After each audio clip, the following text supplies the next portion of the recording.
আমরা কথা দিলে কথা রাখি।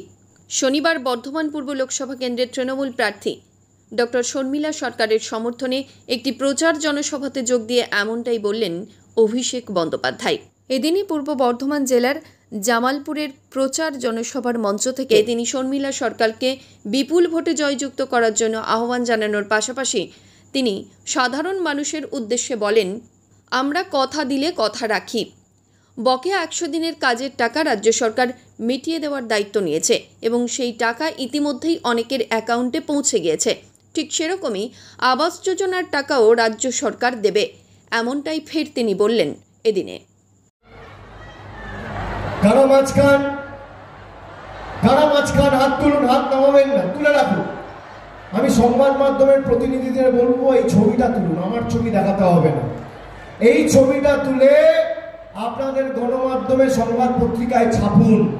আর আপনাদের যদি বুকের পাটা থাকে, চুন থেকে পান থেকে চুন কষলে মমতা ব্যানার্জি দায়ী।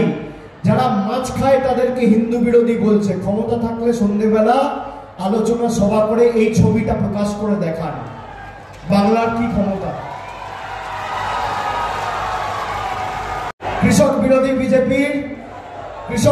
বিজেপির, লক্ষ্মীর ভান্ডার বিরোধী বিজেপির, আবাস আটকে রাখা বিজেপির, আগামী দিন বহিরাগতদের, বাংলা বিরোধীদের, আমার আপনার সকলের প্রার্থী, মা মাটি মানুষের প্রার্থী, জোড়া ফুল প্রতীক চিহ্ন নিয়ে আপনাদের সকলের আশীর্বাদ পাথেয় করে লড়াই করছেন।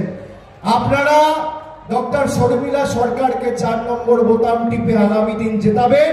বাকি যে ভালোবাসার দিনে আজকে আপনারা আমাকে আবদ্ধ করলেন, পূর্ব বর্ধমান লোকসভা কেন্দ্রের দায়িত্ব উন্নয়নের দায়ভার আমি আমার কাঁধে আজ থেকে তুলে নিয়ে যাচ্ছি। কথা এবং এই ভালোবাসা উন্নয়নের মাধ্যমে পরিশোধ করব, কথা দিয়ে যাচ্ছি। আপনারা সকলে সাবধানে ফিরবেন। গরমে আমরা চেয়েছিলাম, আজকে বড় বড় ভাষণ হরিণঘাটার বিধায়ক তাকে পাঠিয়েছে বর্ধমান পূর্বে।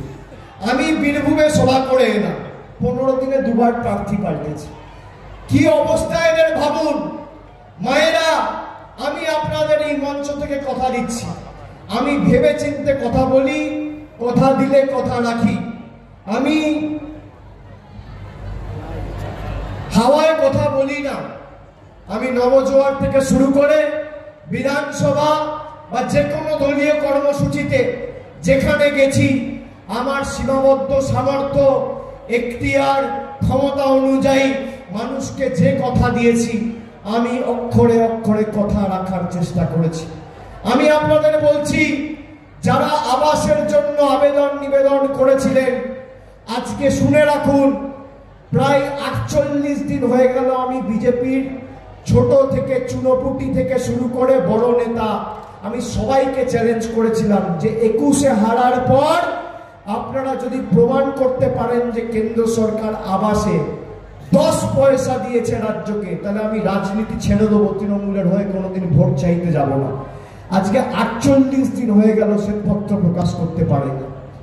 আমি আপনাদের কথা দিচ্ছি, যেভাবে এদের কোনো সাহায্য ছাড়া আমরা আপনাদের লক্ষ্মীর ভান্ডার দিয়েছি, যেভাবে এদের কোনো সাহায্য ছাড়া আমরা 59 লক্ষ প্রকৃত প্রাপক শ্রমিকদের 100 দিনের বকেয়া মিটিয়ে দিয়েছি, একইভাবে এদের দয়া দাক্ষিণ্যে আমরা বেঁচে নেই। আপনারা তৃণমূল কংগ্রেস প্রার্থীকে এই বর্ধমান পূর্ব থেকে 2 লক্ষর বেশি ভোটের ব্যবধানে জেতানোর শপথ আজকে এই সভা থেকে নিন। আগামী 4 তারিখ ভোট বাক্স খুলবে, আর এই বছর শেষ হওয়ার আগে, অর্থাৎ 2024 সাল শেষ হওয়ার আগে, 31শে ডিসেম্বর 2024-এর আগে যে বিধানসভা, ব্লক এবং পঞ্চায়েত থেকে বাংলা বিরোধীদের, বহিরাগতদের উৎখাত করার ডাকে আপনারা বাংলার হাত শক্তিশালী করবেন, সেই পঞ্চায়েতে, সেই গ্রামে, সেই ব্লকে, সেই বিধানসভায় প্রকৃত বাড়ির দরকার বা যাদের তালিকায় নাম রয়েছে, 31শে ডিসেম্বর 2024-এর মধ্যে রাজ্য সরকার সরাসরি আপনার ব্যাংক অ্যাকাউন্টে প্রথম কিস্তির টাকা পৌঁছে দেবে। মৃত্যুঞ্জয় যশের রিপোর্ট, সংবাদ আজকে নিউজ।